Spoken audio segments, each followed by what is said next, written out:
I think anti-Semitism is ghetto. And when I looked into why so many people were anti-Semitic, it was because a lot of them are broke, bitter, ugly, and jealous. I think having a fear of Islam isn't necessarily irrational, is it? Islam inherently is radical. If you actually look at what the Quran says over 100 times, it talks about executing people that do not worship Allah. You've spent a lot of time there now. There's rumors that Christian people get spit on when they come to Israel, that the Jewish people hate Christians and they spit on them. What's your experience like? Have you ever got spit on by a Jew?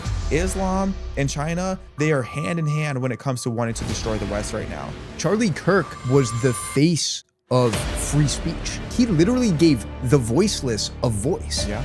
Charlie Kirk, he stood for something. He stood for something that he was willing to die for. And that was something that I can't help, I can't express enough. I'm curious to know if you think that Islam should be banned in America. Oh. What is up? Welcome back to the Jeremy Awakens podcast. Today, I got a legend. A legend? A living legend in the building. We got my boy, Xavier DuRousseau, who has just an absolutely incredibly massive voice of truth that's reached hundreds of millions of people across the world in the last few years. And he's built a powerful platform by challenging mainstream narratives, calling out woke ideology, and speaking with truth and conviction. And he's in town from LA. I was like, yo, we got to get this man on the pod. Kind enough to join us, my brother. Welcome. Thanks for having me. Super, super grateful to have you. I want to start off with something a little dark. September 10th, 2025, which happened to actually be my birthday. And it's also the day that Charlie Kirk got assassinated. And I know you had a relationship with him and he was a mentor for you. So I'd love to just talk a little bit about how that's impacted you. And then also just some of the response that happened after. Yeah. I mean, as you can imagine, it was as traumatic as it possibly could be. It was something that, it was like a worst nightmare type of thing. You know, when you're doing what I do and what we both do and like spreading truth online, you get the threats, you get the insults, you get all of that. But to actually see it in that way was definitely something that just rocked everybody's world. And I know I'm not alone when I say there was a lot of people who looked at that and questioned whether or not we wanted to continue doing this. But, you know, Charlie Kirk, he stood for something. He stood for something that he was willing to die for. And that was something that I can't help, I can't express enough how much I have admiration for him. And it just made me really cherish just some of the final conversations I had with him.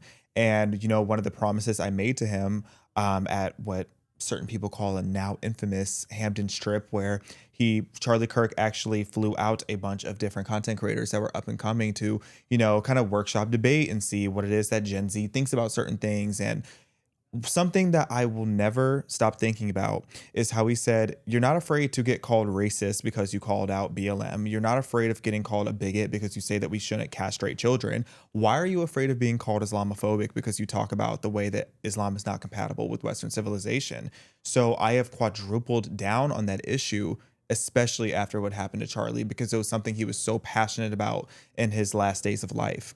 And now since then, it's, you know, in the beginning, it was really beautiful to see how so many people were going back to church and so many people were waking up to radical leftism and all these different things. But now, just being blunt about it, I feel like the conservative movement has become so ghetto without Charlie Kirk.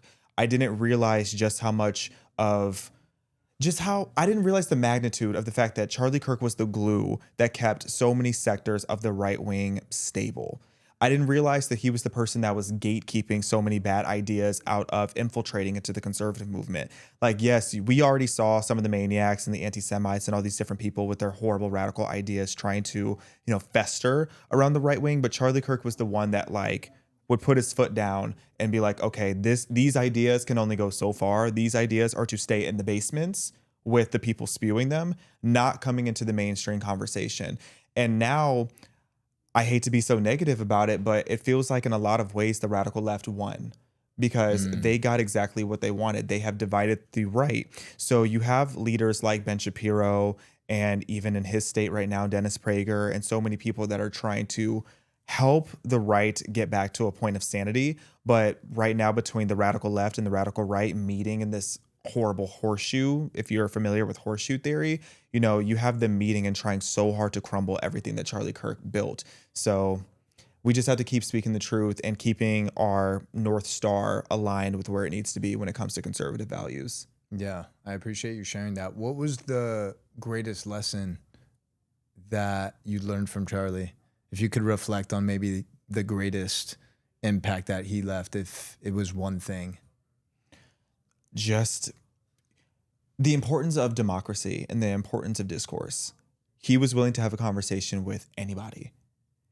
He gave the mic to so many people to walk right up to him and say whatever it was on their mind. And he wouldn't get angry. He would push back, of course, but he would actually listen to these people and then shut down bad ideas.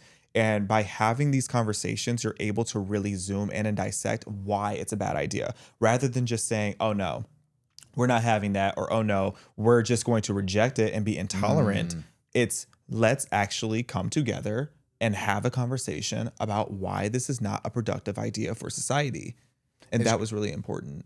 The thing, and I'm sure this also caused you a lot of pain to witness, and it blew me away to see how many people were celebrating his death. Yeah. And calling him a racist and calling him a fascist. And it's like Charlie Kirk was the face of free speech. Like, he literally gave the voiceless a voice. Yeah. And just because people disagreed with some of his ideas and they allowed their emotions to just overtake any sense of logic and rationality, it's so sad to witness how far we've fallen, like in terms of just being able to have a conversation like this with someone that you don't necessarily agree with every aspect of their argument. Right. And that's just absolutely unreal to see. And I heard, I don't really know, you would know better than me, but Turning Point USA, the last 6 or 7 months since it all happened, I heard they have really taken a step back. There's just a lot of chaos in that organization. Do you have any, have they been able to maybe, obviously you're not going to replicate a leader like Charlie. There's only one of those. But have they been able to rally and, rebuild with some of the other leaders in the organization? Do you see hope? I can't speak too much on behalf of Turning Point USA, but what I can say is I wouldn't say that they have taken a step back. I just think they had a lot of, as you can imagine, drastic change. They lost their leader, they lost their founder, their CEO, their driving force. However, Turning Point USA actually doubled in numbers. When it comes to the chapters, because they now have a high school program, their college program, all of that have really doubled. They've actually expanded their infrastructure in a lot of ways. So I don't think they're slowing down by any means. It's just different now. And they have something called the Pick Up the Mic initiative, where they have a bunch of different leaders going on campus and doing similar type of debates that Charlie was doing, which is what Charlie wanted in the first place. That's why he had us in the Hamptons, because he wanted to see as well, which one of you guys are going to be, people I would want to come to some of these campus stops with me. He didn't want to be the only one having these conversations for the rest of time. He wanted to build up more leaders to do so. So I think there are a lot of good people and a lot of good voices out there that have picked up where he left off. But you're exactly right. There are people who went out there and they celebrated his death. I heard it very immediately. I was on a flight. I was on my way to vacation when I learned about everything that happened. And when I saw it, I, of course, went into shock, and I just sat there baffled. But then what really threw me is that not long after, I'd say maybe 10, 15 minutes later, I heard somebody a couple rows behind me on the plane celebrating and bragging and laughing at the fact that he was assassinated. And I immediately stood up and just stared at this person. And it took everything in me not to go ballistic and end up on a no-fly list. And I sat back down, and for a second, it was traumatizing again, because it's there are really people out there that would celebrate my murder. And then I had to change my mindset, and I had to change my energy. Instead of using my energy to focus on the fact that there are people out there that inevitably would celebrate, if God forbid, but if something were to happen to me like that, but I had to channel my energy into recognizing that that's exactly why I have to keep fighting. I have to keep fighting, because there are so many people out there that are so negative and evil and twisted that I cannot sit back and allow these people to become the norm. And I can't focus on those kind of people. They have to go through their own journey. They have a lot they have to unpack. I wouldn't care if it was the most radically progressive person on the left. I would never in a million years celebrate them being executed in the way that what I just watched happen to Charlie Kirk. So it makes me realize you have to pray for these people and you have to keep putting good ideas out there. And hopefully at some point they have a change of heart. Yeah. I feel like you've gone even harder these last 6 months since his loss.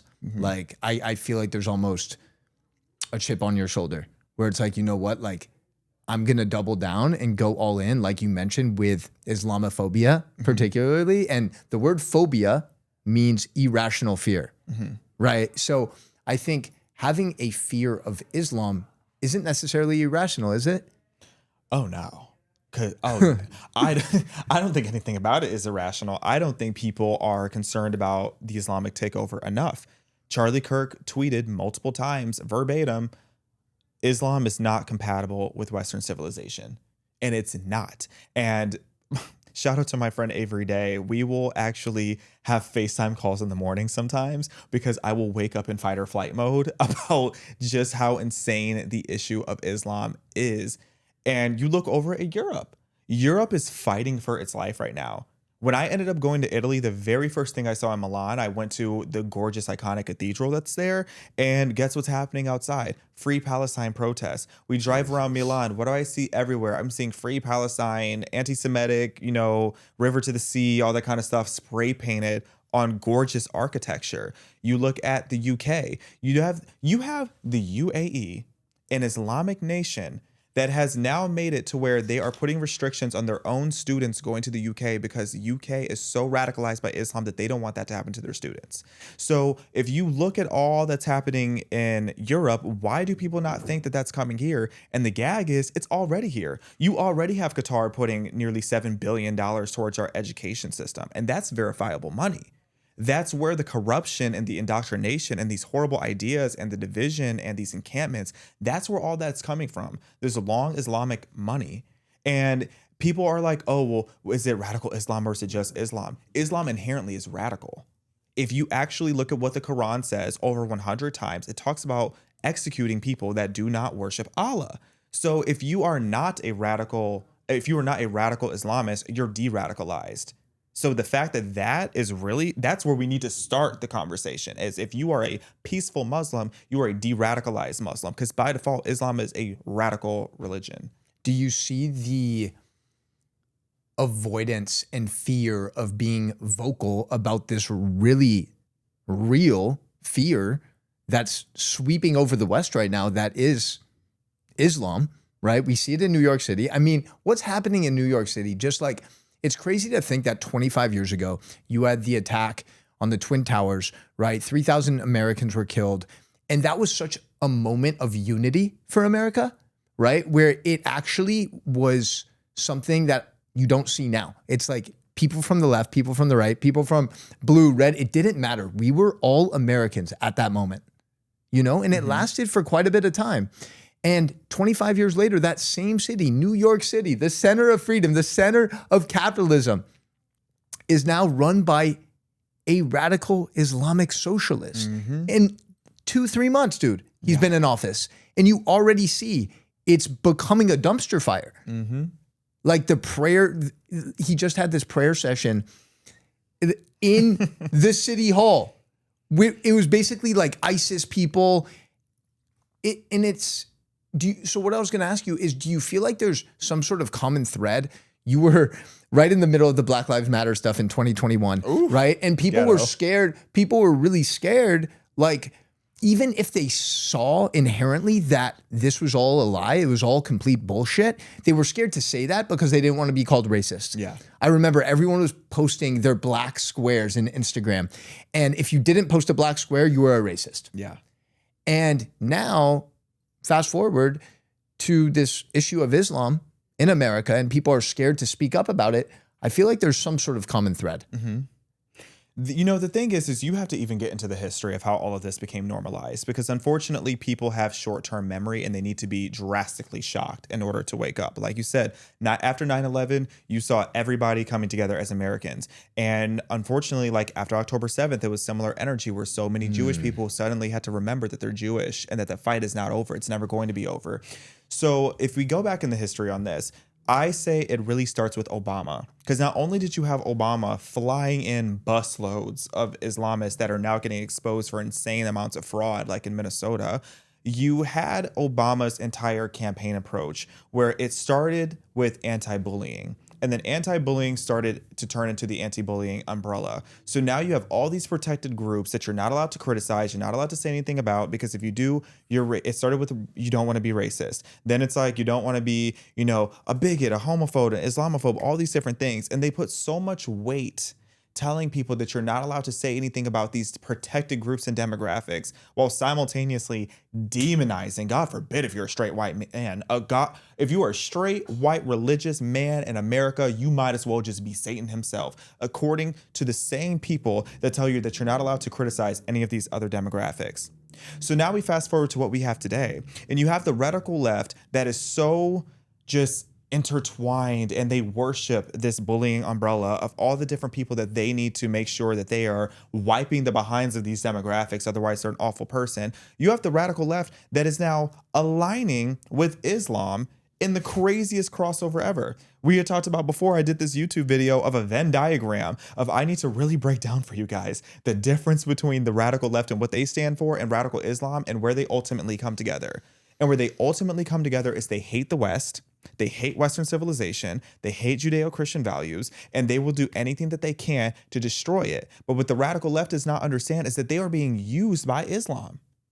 So now when you have someone like Mamdani swearing into office of New York City on the Quran, it's like, how about we unpack what's in that Quran? How about we talk about taqiyya and the fact that they will lie to your face? They are biblically called to lie to your face in order to advance the mission and the motives of Islam. And a lot of people think that Mamdani is dumb. Oh no, he's very brilliant. He knows exactly what he's doing by demoralizing New York City, and what he's doing by having these, I think they're called iftas, those little, where they're sitting on the floor, crossing their legs, eating disgusting food on paper plates. It's like you have all these people celebrating Ramadan, and let's just look on the people on the left and the right of you. On his left, he had some wench with her hair showing. It's like, sis, put on the bed sheet, otherwise you're getting beheaded by the people that you're worshiping by sitting at this dinner. On the right of him, he had a gay man. Sis, go over to pick an Islamic country and try to marry the type of people that you are attracted to, and watch how quickly they throw you off of the building. But these people are so unserious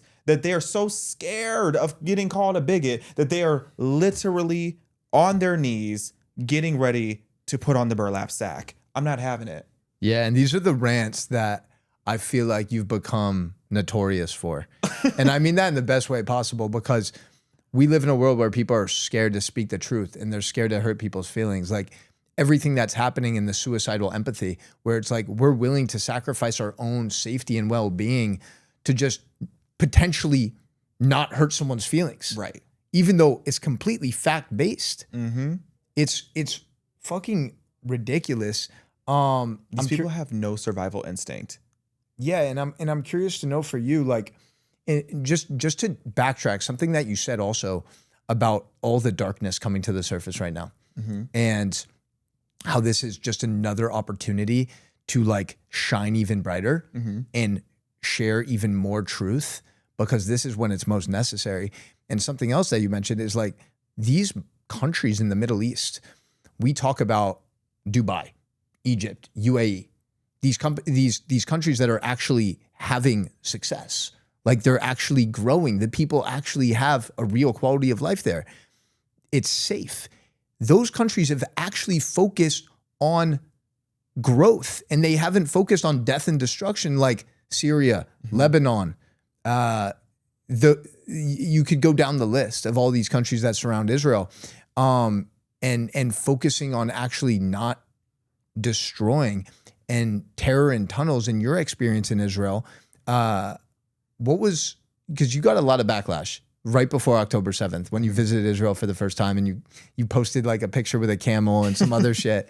Like, I think you're the perfect voice for this because you're black, you're not Jewish, yet you're speaking up. You're a fucking Zionist. I would say you're probably a Zionist. Never beating the Zionist allegations. Okay.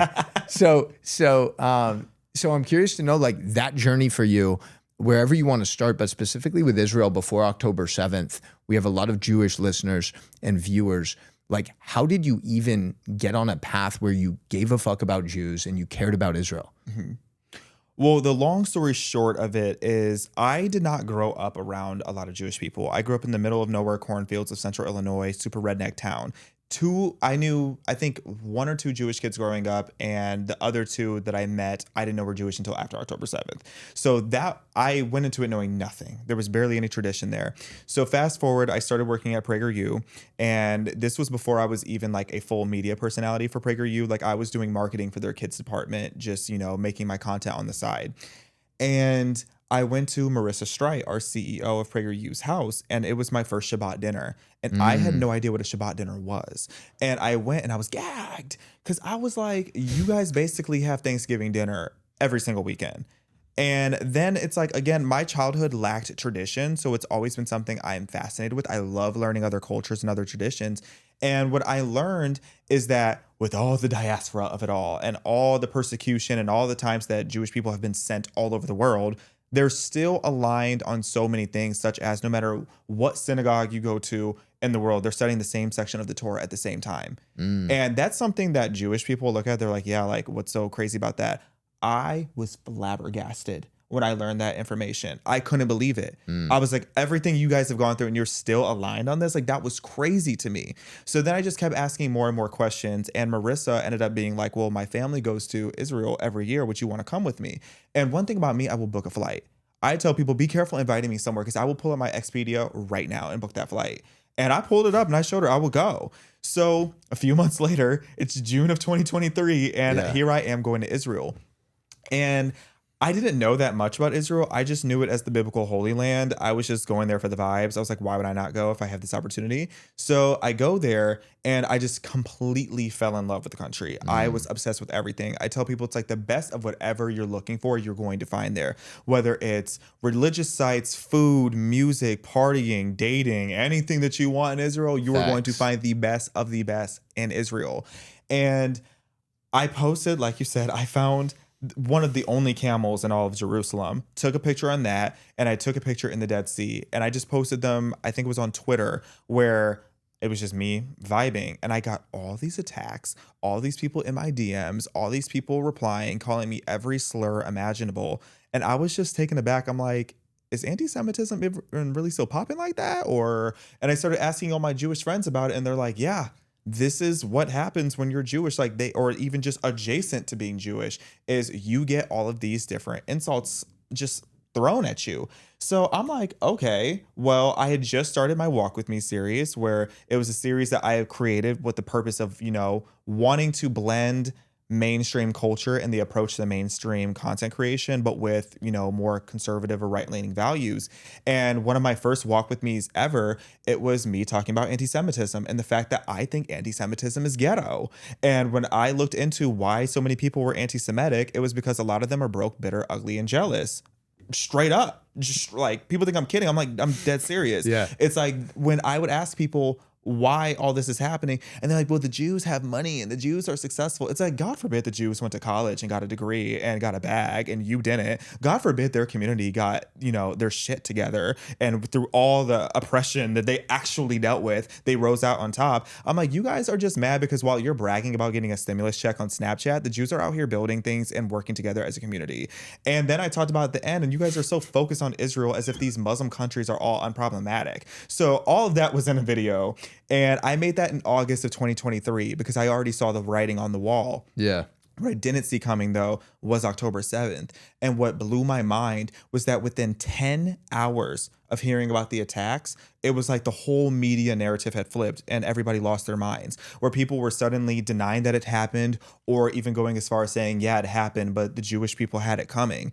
And it reminded me of what I had just learned at the Holocaust Museum in Israel, and what propaganda looks like, and how they will do all these different things to normalize and try to justify hatred towards Jews. So I always said to myself, I'm like, if I were alive during the civil rights movement, I would have stood on business. And if I were alive during the Holocaust and I had access to the truth, I would have stood on business. Well, now I have access to the truth. I just saw what happened on October 7th. What am I going to do? So I doubled down. That was a crazy moment, by the way, right after October 7th, when there wasn't even a period where Jewish people or the state of Israel could actually take a moment to mourn and like receive any sort of sympathy from people around the world. Yeah. That was the wake up call for me, where I was like, yo, this is fucking insane. Yeah. Like this justification. And how many people live in Israel? Do you know? It's like 26 million, something like that. No, it's less than that. I think it's like, I want to say it's around 15 or 16 million people live in Israel. 9 million of them are Jewish, right? So much for an apartheid state. Yeah. We got over 20% that are Arabs, but 1,200 plus people were killed on October 7th, slaughtered in the most vicious way possible.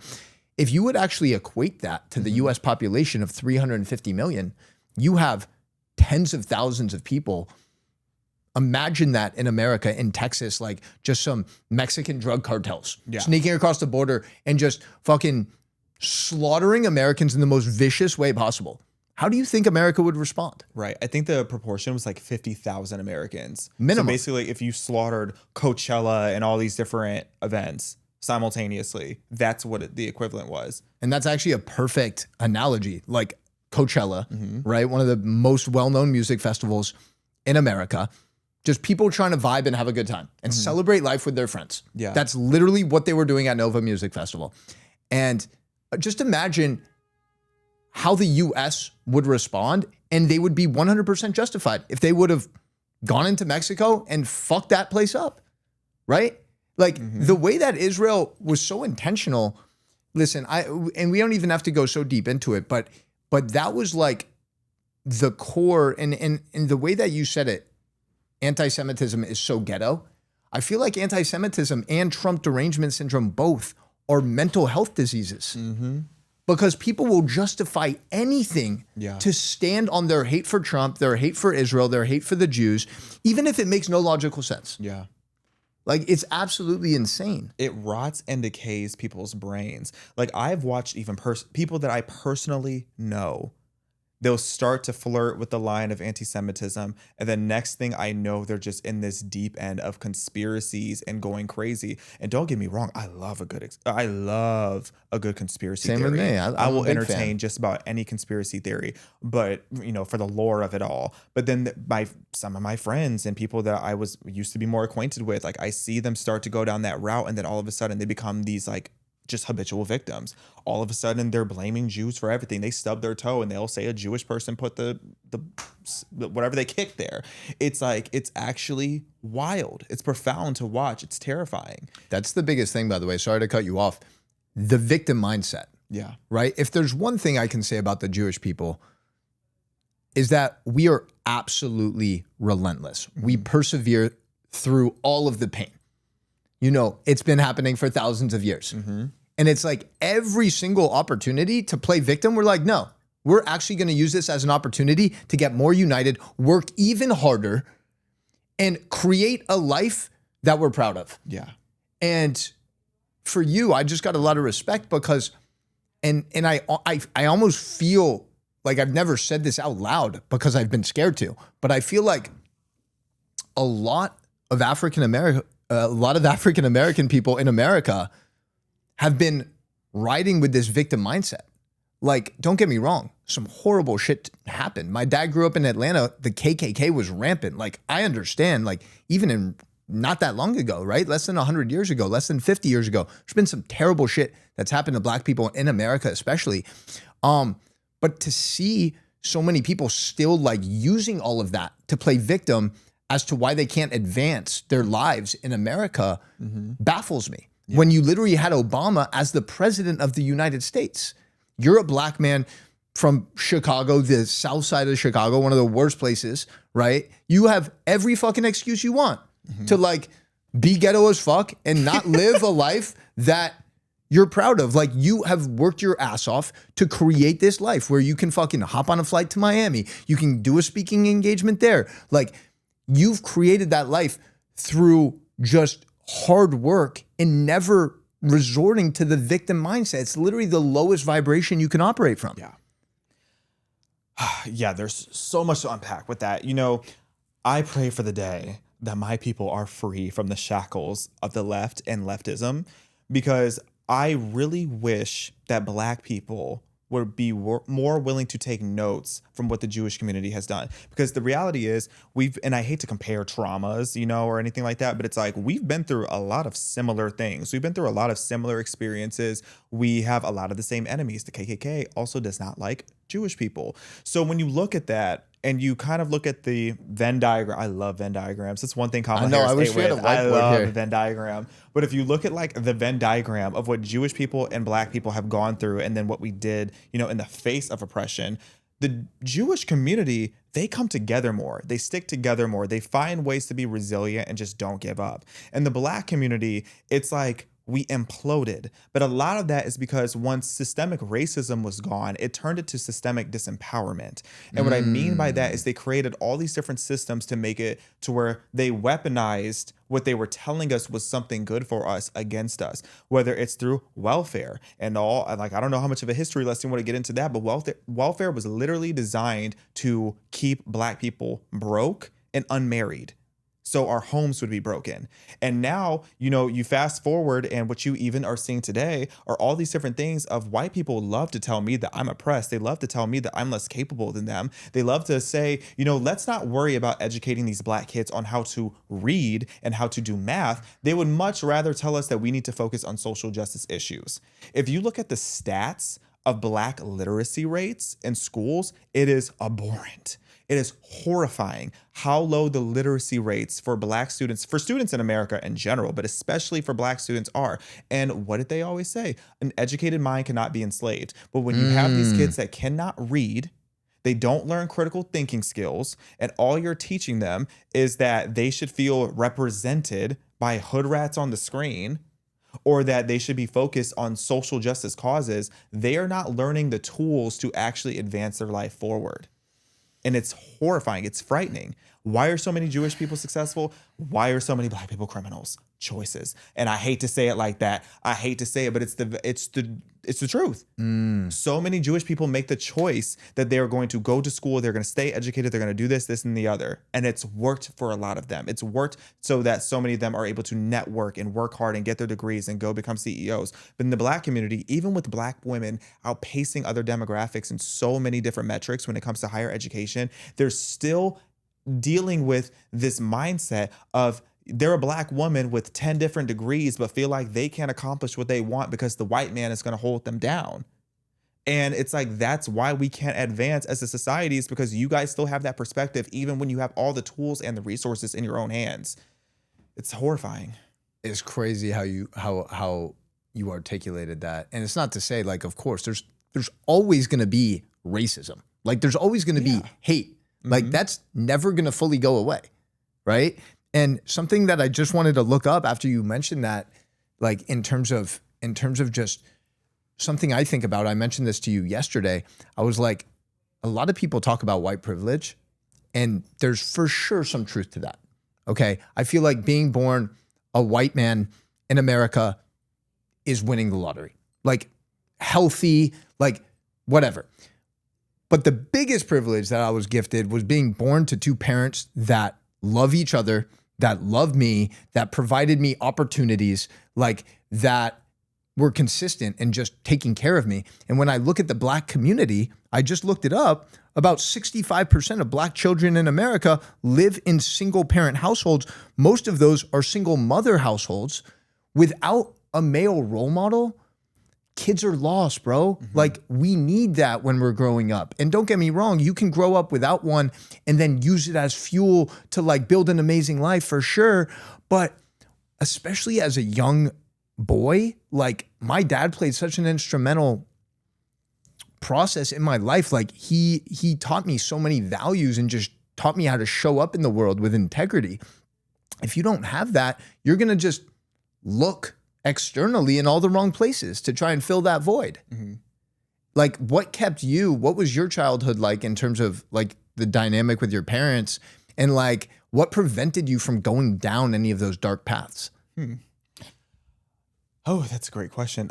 So, you know, a little bit of my backstory is I was born in Southside Chicago, like you said, the trenches, Inglewood, couple minutes away from Inglewood, couple minutes away from O Block, literally the worst neighborhood in Chicago. And my family moved to the middle of nowhere cornfields of central Illinois, this like 95% white redneck town, 10,000 people. And the reason they moved there was because my eldest brother started to get into a little bit of trouble, and it was like Fresh Prince of Bel-Air, but backwards. So they wanted us to have better opportunity. Now, my mother, she worked at a publishing factory. So she would bring home some of the magazines that she would make. And I would sit there. I have a very far back memory. I remember all the way back to when I was 2, which I know is very bizarre, but I have vivid memories of being 2 years old. But when I was around 3 or 4, I remember I would look at some of these magazines that my mom would bring home, and I would look at all the fancy houses and the fancy clothes and all the things that I would see happening in Los Angeles and Beverly Hills. And I would ask my parents all the time, like, why don't we have a fancy house like this? Why do some of my friends have a nicer place? And they would constantly tell me, you know, you're typical, get good grades, you'll go to a good school, get a nice job, all of that. Well, I took that very literal, and I did not have a B. I had 1 B in my whole childhood. It was in 5th grade, and it was traumatizing. So for me, I became a perfectionist because I so desperately wanted what I was dream building and what I saw from a very young age. So even growing up in a very liberal household with borderline Marxist family members, I never had victim mindset. I always knew that I was going to have to work to have what I wanted. So that was instilled in me. And I'm very grateful for that, because my mom would always remind me, as much as I had like the little identity crisis, because I would spend my summers in Southside Chicago and pretty much every other weekend, because we would drive 2 hours for my mom to get her hair done in Chicago. And as like I would get teased and stuff, they would say, oh, you sound like a white boy, you act like a white boy. And then I would be in my little cornfield. It's like I felt too black for them. And as much as that would go on, my mom would always instill in me, we left for a reason. We left so that you had a better opportunity, so that you could want and acquire better for yourself. And them moving to that little cornfield, as much as I resented it as a child, in retrospect, it was the greatest thing that possibly could have happened for me.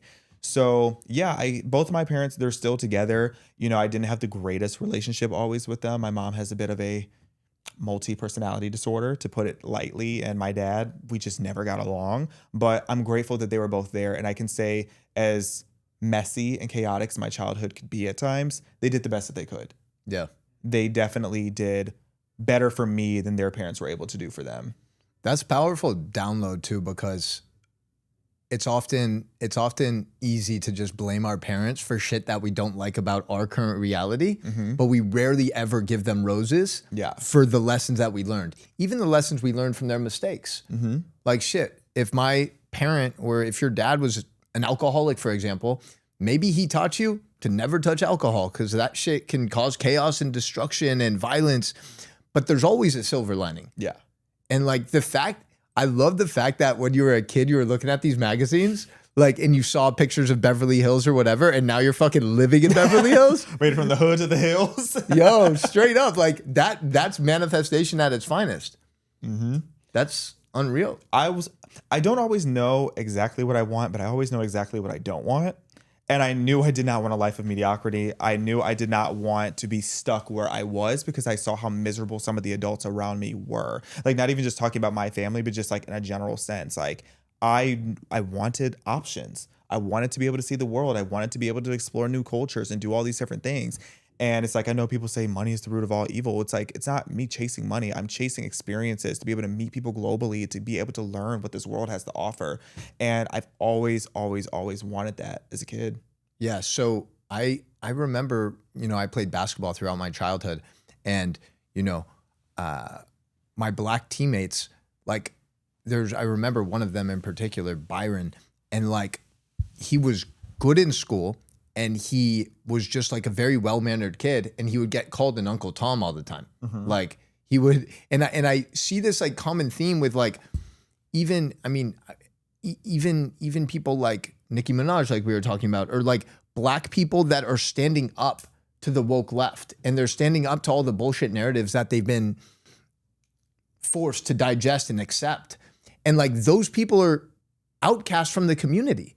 It seems like such a double-edged sword. Yeah. It's like you either go along with this narrative that's completely fucked up and doesn't serve you at all, or you carve your own path and pursue the truth and pursue a better life, and then you get ostracized from these people that are supposed to be your friends. Mm-hmm. You know, when you really get into the depth of self-policing, it's very dystopian. So there are a lot of different ways that with systemic disempowerment and the bullying umbrella, all these different things that we talked about earlier, that they get us to be the biggest enforcers on societal norms amongst each other.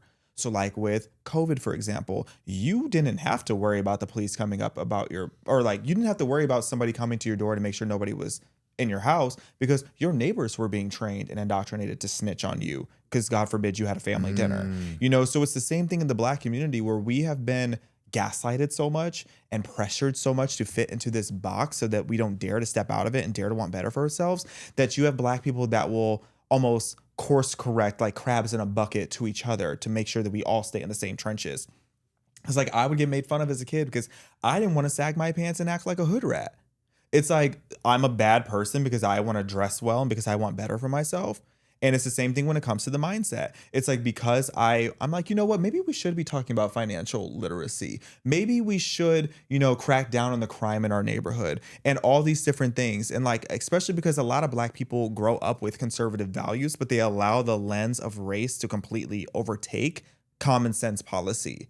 So you have people that will chastise you and call you a coon and an Uncle Tom and a sellout and Uncle Ruckus and all these different things when it's like everything I'm saying, explain to me why it's wrong. Explain to me why it is a terrible thing and it makes me an Uncle Tom because I say that we should have IDs to vote.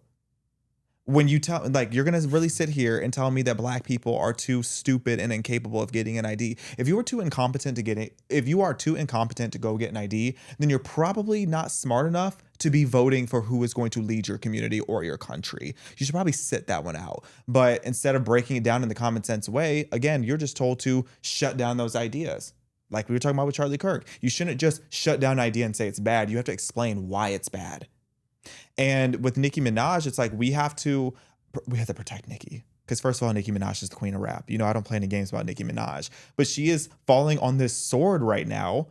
She doesn't care. But it's like publicly there are paid massive media campaigns to demonize this woman because she said what? What did Nicki Minaj actually say that was so bad? She said we shouldn't sit back and be quiet about the fact that Christians are being persecuted in Nigeria. That's when it all started. They all started attacking her. And then she said that, you know, we shouldn't be pressuring little kids, even little gay kids. We shouldn't be pressuring them to transition and castrate themselves or go on puberty blockers. It's like, what was so horrible about what she said? But now every single opportunity that Hollywood gets, they're demonizing Nicki because she dared to step out against the norm. And it also, just one other little crash out about that. You know what's so crazy about the whole Uncle Tom thing? These people are so ignorant. If you actually read the story of Uncle Tom's Cabin, Uncle Tom was the good guy. Uncle Tom is literally the hero. But these people are so ignorant that they call people Uncle Tom as if it's an insult. Uncle Tom was actually the person that was protecting and defending the other slaves. But they have now equated that term to being a sellout, when it's literally the opposite if you read the story. But that's what the woke left ideology is all about. Yeah. It's about accusing you of being a fascist and then seeing someone you don't like, their opinions or their beliefs, and just eliminating their life. Yeah. It's like accusing this person of one thing, but you're actually the one perpetrating it. Mm-hmm. That's like what they're so good at. Gaslighting. It's crazy. Because when I think about America and the state that we're in right now, you know, and by the way, I actually want to interrupt myself. Nicki Minaj played such an instrumental role in my life. This is a story that I need to share with you because, like, we were talking about this briefly at dinner last night, but my first ayahuasca journey ever in 2018, bro, I'm like deep in my experience and I get a tap on my shoulder and it's Nicki Minaj. This is in my experience. Like, and the funny thing about it is at the time, like she was collabed with so many Drake songs, and like I'm a huge Drake fan. And I was not a big Nicki fan at the time. I just thought it was like too much. And like, I would sometimes even fast forward through her lines on a song with Drake. I know, I'm sorry, but like, it's the truth. But everything changed, bro. In July 2018, I'm in this ayahuasca journey. I get a tap on my shoulder. It's Nicki Minaj. And she goes, yo, Jeremy, I just want to let you know, like, you're dope. And I'm like, for real? Nicki, like, how do you even know who I am? And she's like, yeah, you're so dope. Like, let's do an Instagram live for 30 minutes and share whatever you want with my fans. And I was like, for real? So in my ayahuasca experience, I start speaking out loud, which you're not really typically supposed to do it because it can like disturb other people's experience. And I'm just channeling, bro. I'm just like, words are coming out. And after that experience, 7 or 8 people from our group came up to me and they're like, bro, your words were so powerful. Like it helped me navigate through this really difficult part of my experience. Like, I just want to thank you. And it was that moment that actually showed me how powerful my voice was. And it was that moment, like shortly thereafter, that I actually like started creating content and activating my throat chakra and not operating from a place of fear and really stepping into that next level of truth. And I got to thank Nicki for that. Like she's the ultimate queen. That she is. And I hope you no longer ever skip her verses again. If I ever hear about you skipping her verses, I'm blocking your number and I'm pressing charges. Speaking about Israel and Zionism, for example, like people will call me a Zionist all the time. And I'm like, that's a fucking compliment, bro. Like Zion is Jerusalem. So it's just the Jewish people have the right to exist and have a state in their ancestral homeland. Why is no one complaining or throwing a fit for the 57 Muslim countries? Right. There's 120 Christian countries. Mm-hmm. And there's one tiny Jewish country, bro, the size of New Jersey, and everyone just seems to have an issue with it. And you've spent a lot of time there now. There's rumors that Christian people get spit on when they come to Israel, that the Jewish people hate Christians and they spit on them. What's your experience like? Have you ever got spit on by a Jew? I've never been disrespected in Israel. Like I've seen that, I've heard it. I've heard people say that it happened to them, but it's like, or I've read people claiming that someone they know that it happened to them. Yeah. But personally, like I've never dealt with that. It's like the one thing I have dealt with in Israel, but then you just realize that's the norm. Is like people will bump into you and they won't see slicha. It's like nobody out there is saying excuse me because it's just the Israeli way of like go, go, go. But it's like the same people who might bump into you in the shuk and not say excuse me. It's not because they're rude. That's just the culture. They just don't care about petty things like that. But the same people who might bump into you, it's like if you were to get hurt or attacked, they'd be the first ones who jump to like save you. They would put their life on the line to protect you.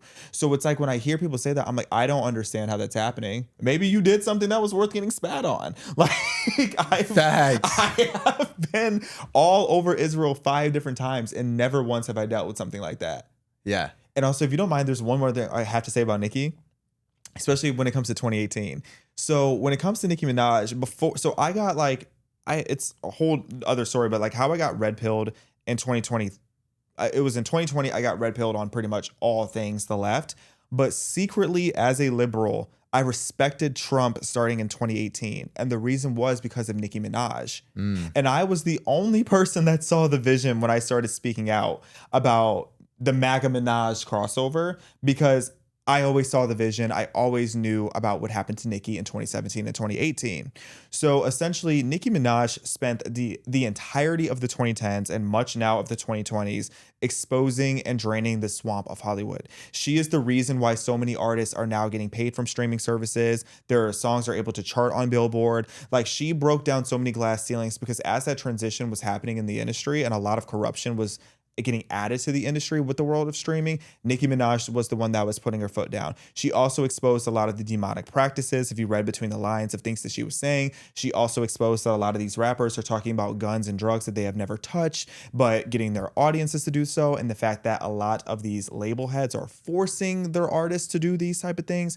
She exposed the Grammys corruption. She exposed so much corruptions with payola and all these different illegal things that are going on. And because of that, there has been this onslaught of attacking her for years and years and years. And I won't go too deep into it, but the entire rise of Cardi B is largely attributed to the fact that they were trying to bury Nicki Minaj and spreading all these stories about her, making it seem like she was the most evil, horrible, terrible person in the world. just constant lying. And if you go into the whole lore of the motorsport song that they did together and how that was an entire just mission to try to demonize Nicki Minaj.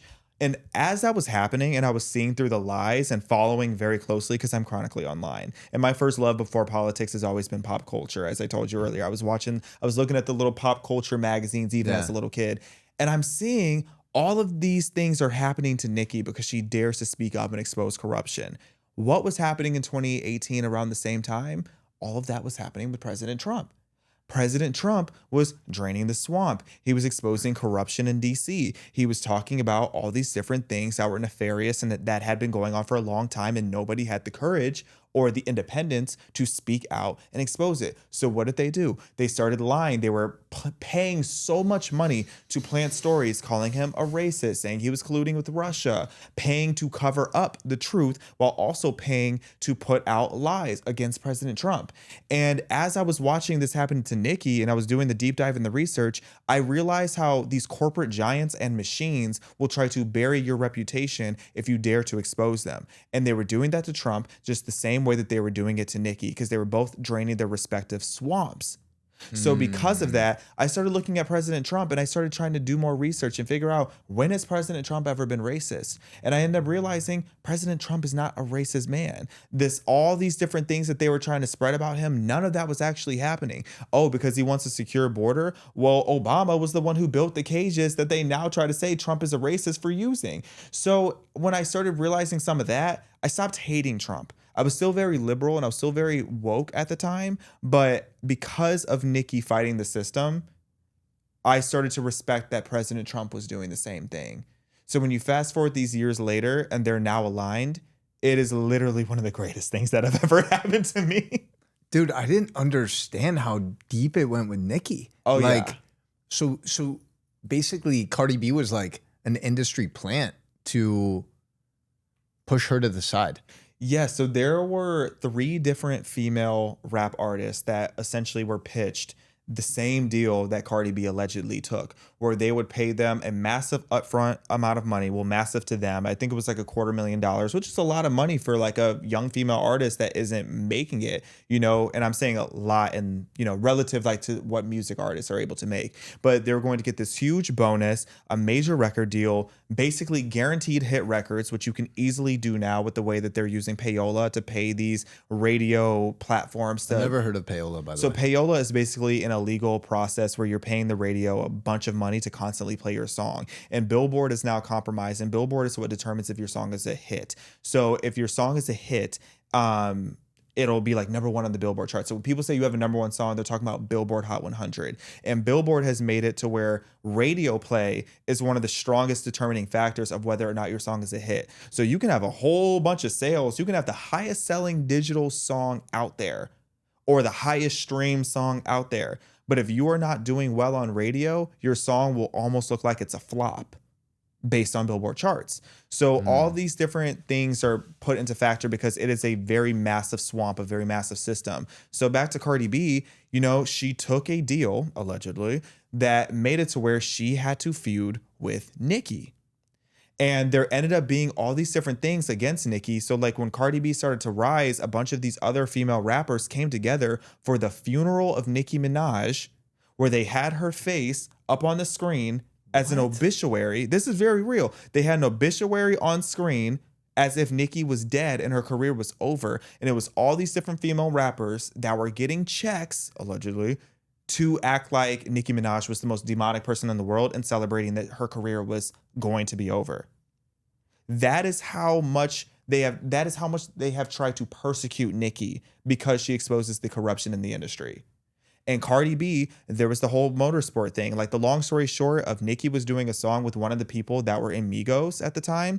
And then they were like, oh, let's add Cardi B on the song. And Nicki's like, great. Nicki's all in favor of supporting other female rappers, even though they allege that she's not, but she was all in favor of it. And she wrote a verse that essentially propped up Cardi, where she said, if Cardi's the QB, I'm Nick Lombardi, in football lore. Is like basically making a reference to Coach Lombardi, who was like, multiple time champion as a coach, and saying that she's the QB, the MVP of the team. Like she was basically saying like, I'm giving Cardi B the props of you're out here killing it in the game. Like, yeah, I'm the OG, but like you're killing it. I'm proud of you. And they ended up twisting that and turning it into saying that Nicki Minaj was attacking Cardi and all this awful stuff.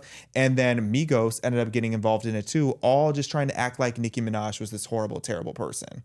And then years later, now so many of the people that were involved in this and the DJs that were paid to not play Nicki's songs, the radio artists that were paid, and like the music reviewers that were paid to act like Nicki Minaj's projects were awful. Like this was all happening when she dropped her album Queen. All these different people were paid to act like they hated the music or to not play the music. And now so many of them have come forward admitting that that was happening at the time. We were talking before, I think today it was, where I was like, where you told me you're like, bro, sometimes I wish I didn't know as much as I know. I wish I didn't know, because there's stuff that I have no business knowing, but I just do such deep dives. Because you can't see the world. Once you see something, you can't unsee it. Yeah. And then it forces you to just question everything, which is a good thing inherently, but sometimes it can go too far. Mm-hmm. Like for me, it was COVID. Yeah.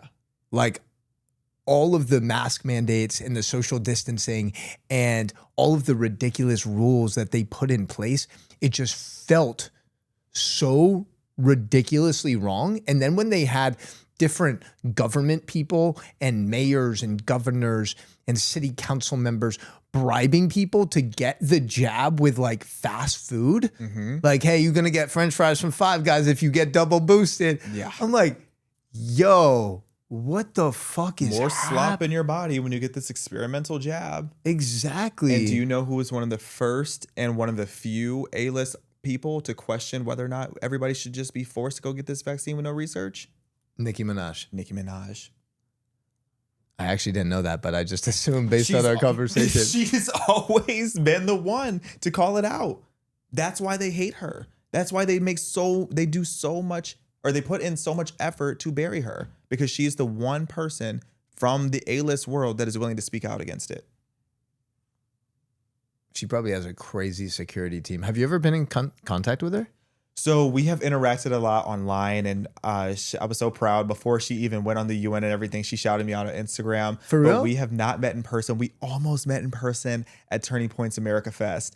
And what sucked is after I had my like viral reaction to the fact that she was there, I texted my friends that were telling me to make sure I was there for it, because I didn't know she was coming on stage, but I had a hunch because everyone was telling me we have a very special guest, and they were texting me saying, make sure you're in your seat.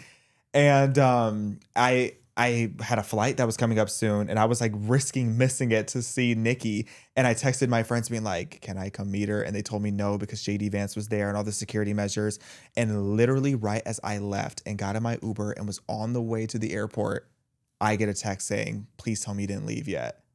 But at that point, it was too late. I couldn't get back in the building, so I didn't get to meet Nicki. But I'm praying for the day I get to meet Nicki. Wait, was the text from Nicki? No, it was from Turning Point. Okay. Because I've been scared to reach out to her directly because I don't want to overstep, but we have been, we interact quite often online, and she liked a tweet saying that I should interview her. So that is my absolute biggest dream interview, is to just be able to sit down and really get to the depth of her thoughts. But I'm hoping I have an opportunity to talk to her off camera before I interview her, because I just have so much respect for her, and I really just want to thank her for how much she has meant in my life as an artist, as a truth seeker, and as someone willing to expose corruption. I feel like that was your permission slip to message her. I need to do it. I need to just do it. I'm gonna give you like a little motivation, just because like I have one of my mentors like was in contact with Kobe like about a couple potential collaborations, and like he didn't jump on the opportunity to meet up when Kobe actually like was in Miami multiple times, and he had so much regret. He still does. He feels the pain like daily from not being able to connect and potentially just like build a friendship and relationship with Kobe before he passed. So you just never know, bro. Life is so fragile. Mm-hmm. It's like life is so fucking fragile.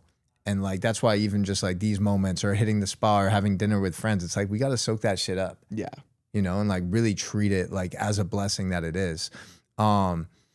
curious to know, we didn't really talk too much about Trump or Iran or the current stuff that's happening right now. I was actually thinking, I think there's a chance that Trump gets added to Mount Rushmore in like 50 years, 100 years, when society is able to actually reflect on all of the positive change and impact that he made this last decade. I mean, even in the first 14 months of his presidency, like he's made so many positive changes. How would you rate his presidency from a 1 to 10? I mean, of course, I'm giving my president his tens. Like, I am very in favor of just about everything he's doing. And when it comes to this war, so many people were like, no one wants this war. I did. I feel like this war is 20 years overdue. You know, and it's crazy how so many people try to be like, well, baby, and the US have been saying that Iran was weeks or months away from nukes so many times. They've been saying this for decades. And it's like, I just wish people would critically think for 1 second. It's not that we're bluffing and constantly saying that they're close to getting nukes. What's happening is every time we stomp them out, they come back out at night like roaches and start building the nukes again. It's like we have to get to the root of the problem. This war had to happen. And it's like so many people try to act like, oh, we're being overdramatic. What part about death to America do you guys hear and not realize it's serious? When you're seeing death in America, when you've seen 60,000 terrorist attacks since 9/11, all coming from radical Islam against the West, when you talk about the thousands of Americans that have been killed because of radical Islam, when you talk about the fact that Iran is always, always, always at the scene of the crime, what do you mean we didn't need to go to war? And I'm proud of the fact that we have been completely stomping this out so much. This has probably been the most efficient war that's ever happened. We are getting right to business, hitting them exactly where they are with top tier intelligence. And this war, I don't think it's going to be a years and years or decades drawn out war like Afghanistan was. I think we are getting in there, punching them hard, taking care of their nukes, destroying their underground facilities, and we're making it happen. And even if we take out every single one of these radical, leaders, that doesn't mean that the problem is fixed forever. It means that we have bought some time, but we have to stay on them because it is literally called in the Quran for them to come back together and try to bring death to the West. That's never going to be a fight that we stop fighting. So yeah, we have to be on top of that. Yeah. Especially when you have, especially when you have China. People don't want to talk about China's involvement. China signed a 25-year deal in 2021 with Iran, where basically they're getting like in exchange for like cheap oil, China is doing all these incredible things for Iran. And China, we're actually in a war with China. And people think that I'm being dramatic when I say that, but if you go to like a Chinese military facility, or you can look it up about what's there, and they have quotes all from the Art of War, and you can read the Art of War. And China is all about winning a war by deception. They want to win a war without firing a single bullet. So when you look at what's happening with Islam, they're getting a lot of their resources and their funding and their ability to come back together from China. When you talk about the demoralization that's happening in our country, what is a lot of that coming from? Algorithms and indoctrination and propaganda coming from China. When you talk about the millions and millions of bots that are a significant portion of all internet traffic now, where is that coming from? China. When you talk about the Mexican cartel and the fact that they have brought a fentanyl crisis into our country, we don't have the true fentanyl numbers. I'm pretty sure if they actually started testing for fentanyl every time someone abruptly dies, you would see that a lot more people are actually dying of fentanyl. Where is that fentanyl coming from? The Mexican cartel. And where are they getting their fentanyl from? China. You look at China, they're making... It's not just, a lot of people hear that you died of fentanyl, they just assume that you were a drug addict. That is not the case. A lot of these people that are dying of fentanyl, I'll give you a perfect example. You remember the artist Prince? Yeah, of course. Do you know how Prince died?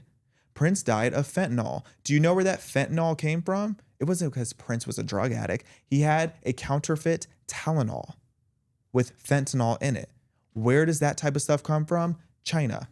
Adderall. A lot of these college kids are taking Adderall. These kids aren't overdosing just on Adderall. They're overdosing on Adderall that is mixed with fentanyl that comes from China. When you talk about the routes that the Mexican cartel gets, when you talk about the politicians that are paid off to not say anything about it, when you talk about the NGOs that are getting paid millions and millions of dollars to allow and to help instruct for this to happen, all of that is coming from China. It is death by a borrowed knife. And let alone talk about COVID-19 and what happened in this Wuhan lab. We have been at war with China for years. They've always wanted to be dominating Western society. So Islam and China, they are hand in hand when it comes to wanting to destroy the West right now. And the best book that you can read about it is called Blood Money by Peter Schweizer. It talks all about it, how China is always at the scene of the crime. Holy shit, bro. You just went in. That was unreal. That was unhinged, but like I've never heard anyone break it down, because I think that's something that a lot of people fail to realize as well with everything that's happening and what Trump's doing. You know, I'm by no means an expert, but like 40% of the oil that China's importing was coming from Venezuela and Iran. So by taking out Maduro, by doing what we're doing with Iran, we're greatly demoralizing and debilitating China's ability to execute all of these horrible things that they're constantly doing. Mm-hmm. And it's crazy that they've been able to do it without actually firing a bullet. Yeah. That is their goal, is to win a war without firing a single bullet. And thank God we have President Trump in office, because had Kamala Jong-un won and our country was still weak, China would have been all over Taiwan. And people who try to say, oh, Taiwan's not our business. If you think Taiwan is not our business, then you don't understand foreign policy. So many of our most necessary chips and technology is coming directly from Taiwan.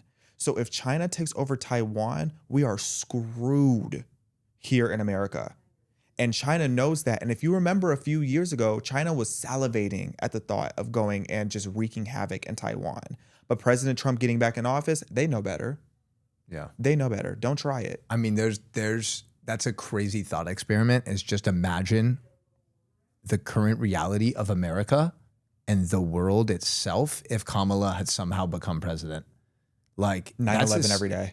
That's a very scary thought to actually go through. You know, it's something you mentioned that I think is really important, is you mentioned the word and term root cause. Addressing the root cause of these issues that are happening in society, rather than just putting a Band-Aid over a bullet wound, right? Like if you have cancer, for example, it's like, okay, let's try to actually find the root cause of what's causing this dis-ease, this inflammation in your body. Is it something with nutrition? Is it something with the water you're drinking? Is it something from your childhood? Is it genetic? But until we actually address the root cause, we'll never solve the root cause of the issue. We'll never create a solution that actually persists and lasts.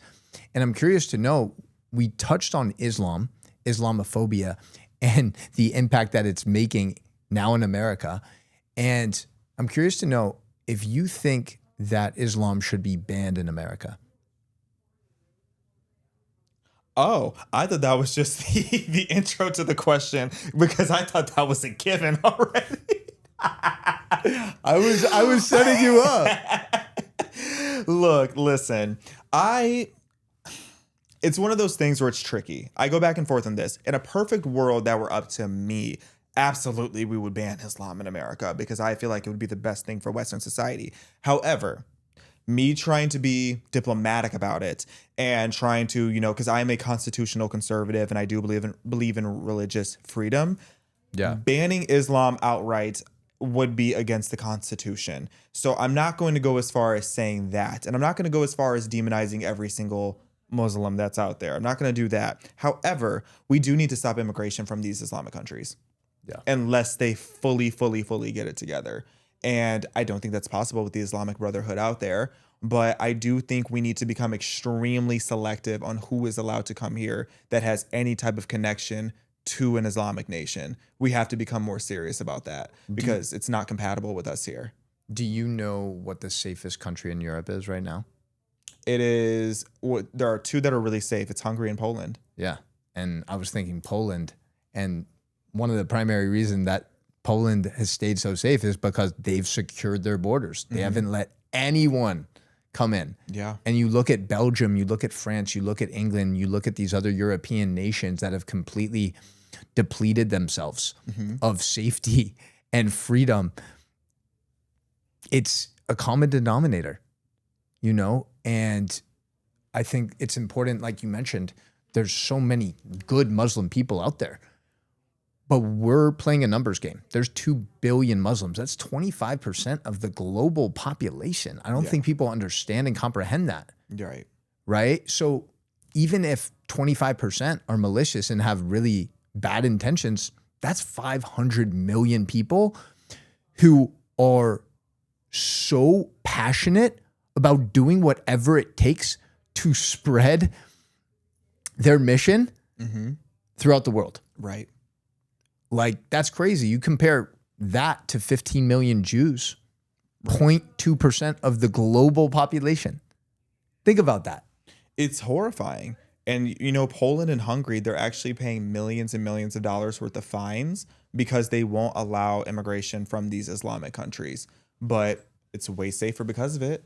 Every single nation that has let them in has been completely depleted. And the thing is, it only gets worse per generation because the Islamic people have an ungodly amount of children, which is why I keep telling Jewish people, y'all need to have more kids if you want to survive. Like everybody out here needs to, if you're a part of the Western civilization at this point. Because while we're over here in America aborting every other child that is, you know, conceived in our country, Islam is getting to work. And they're having 1,000 babies named Muhammad every day. And it's like every generation is going to get worse if we do not crack down on this immigration issue. I mean, everybody at this point has heard the fact that one of the most common baby names now in London is Muhammad. Yeah. That should be terrifying for you if you are a part of Western civilization. Yeah. So, yeah, you have to crack down on these borders. We have to crack down on immigration. And if people are saying it's racist, it's like, no, I don't think it's racism or stereotyping. It's pattern recognition. It's me listening to what they say. I mean, same thing with Hamas. People tried to act like Hamas didn't want to kill us in America. It's like it is literally in their charter since 1988 to persecute Jews and Christians worldwide. And when it comes to the entirety of the Islamic Brotherhood, all these jihads, they are on the exact same energy, the exact same wave. So why would ask me if I give a damn about your feelings when you are sitting here talking about death to America? I'm in America.